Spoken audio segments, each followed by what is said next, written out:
So y'all, I started my pork belly. My pork belly. No, I'm just kidding. I started my pork belly earlier in the sous vide. I forgot to put the lid on it, but it seems to be okay. So yeah, that has been going for about 4 hours now. You could have beat it, would have just taken a few hundred more lives maybe. So y'all, Grumpy killed the boss while I ran around and died like 6 times. I died so many times. Get in my belly. There's a, oh no, never mind. That is the follower. There's a new follower thing. Oh, that's amazing. My friend Shelly from church can come to the baby shower, and she couldn't before, and she's hilarious, so I'm super excited. Yay. That means we can have wine. A little bit of wine. Most of the girls' church, like, they don't really drink ever, but I know she'll be good for like half glass of wine with me, which I will take. I thought that pork belly on the counter was a personal lobster take. I mean, with me, I wouldn't put a personal lobster tank past me. Technically, I could put a lobster in some salt water in that tank, you know, technically. So yeah, we have options, but that is my sous vide bucket.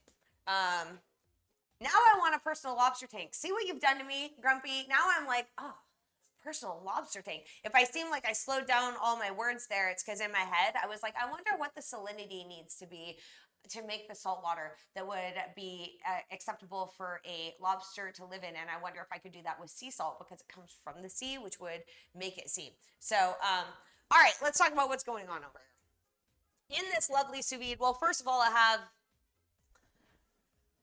the sous vide kept floating to the top, so to keep it underwater, I needed something heavy and sinkable, so I used my meat mallet, okay, because I'm creative. I'm a creative equipment repurposer. See how this immediately floated to the top, so it did serve a purpose, and it served it well.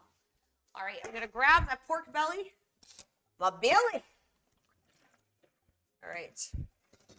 That made this too low, but that's okay because I'm unplugging it.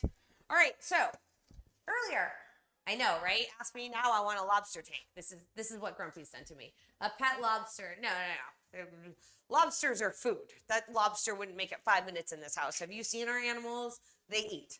All right, so I have my pork belly in here. I basically vacuum sealed it with some Chinese hot pepper sauce. Now, I'm going to lie. It's like a pepper garlic sauce, and it is loaded with MSG. If you don't know what MSG stands for, monosodium glutamate.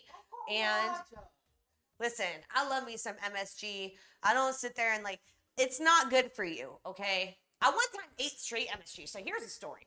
So my dad married an Asian woman. So my stepmom, she's half Chinese and half Japanese. And in China, they do MSG. Okay, they don't care about healthy food. They don't care about plastic in the ocean. So they don't.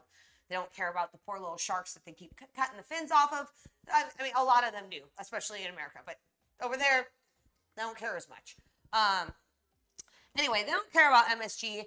My stepmom, Chinese, Japanese. So one day, I'm in my dad's cupboards digging around for salt. And half of the labels in my dad's kitchen are not in English and not in Spanish or French. Spanish or French, I can eke on by with that. I can figure that out. I know food talk in Spanish and a little bit in French. What I do not know is Chinese, Japanese, Thai, all languages that things are labeled in my dad's kitchen. So I am looking around for salt or sugar or something. I'm looking for a granular, and I see this little side-by-side thing, and I'm like, well, this could be salt. That's really loud over here. What? I said that music is loud over here. I can hear it. That's good. Because you couldn't hear it before on the stream. Oh, that's good.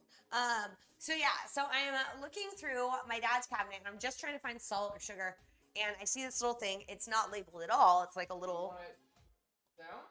No, It's like a hair down for me. So I'm looking and I find this little container and not labeled, so I decide to taste it to see what the hell it is because I'm looking for salt. It looks like it could be salt. I have MSG. I'll show you what it looks like. It looks like salt in case you've never seen it live. In case you've never known anybody so unhealthy that they would just keep a jar of MSG. It looks like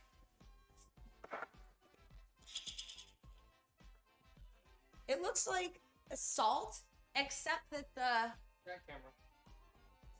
it looks like salt, except that the crystals are, instead of being rounded, they're like little long hairs. A little higher. We do, it's so hard to see. Yeah, so it kind of looks like salt, but the crystal shape is a little bit different. Anyway, I didn't know, so I decided to taste it, and that was the time that I ate straight up MSG. I tried a little more than you should for a small taste. It made my jaw tingle. Oh my gosh, Culinary Rewind. So you guys, I have this great. Can we get a shout out for Culinary Rewind? Bull Rider's wife, how are you? Thanks so much for being in here. You guys